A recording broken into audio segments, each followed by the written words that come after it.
আমি তুলসী, এক ক্ষুদ্র সবুজ গাছ। বহু শতাব্দী ধরে আমি মানুষের সেবা করে চলেছি। আমার জন্ম প্রকৃতির কোলে, কিন্তু আমি শুধু একটি সাধারণ গাছ নই। আমি হলাম ঔষধি, আশীর্বাদ আর বিশ্বাসের প্রতীক। আমি সাধারণত ভারতীয় উপমহাদেশে জন্মাই, কিন্তু এখন পৃথিবীর বহু দেশে আমার অস্তিত্ব ছড়িয়ে পড়েছে। লোকজন আমাকে কুপবিত্র গাছ বলে ডাকে, কারণ আমি শুধু রোগ সারাই না, বরং মানসিক শান্তিও প্রদান করি। হিন্দু ধর্মে আমাকে দেবীর প্রতীক মনে করা হয়, তাই অনেকেই বাড়ির উঠোনে আমাকে স্থান দেয়, প্রতিদিন পূজা করে। অনেকেই আমাকে শুধুই একটি গাছ ভাবে, কিন্তু আমি তার চেয়ে অনেক বেশি। আমার পাতায় রয়েছে অসংখ্য ঔষধি গুণ। আমার পাতা দিয়ে চা বানিয়ে খেলে ঠান্ডা ও জ্বর কমে যায়।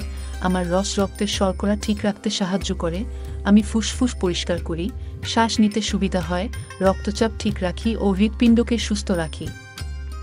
আমার পাতা ব্রণ, ফোড়া ও চুলকানি কমাতে পারে। আমার গন্ধ মন শান্ত করে ও মানসিক চাপ কমায়। আমি তুলসী, প্রকৃতির এক দান।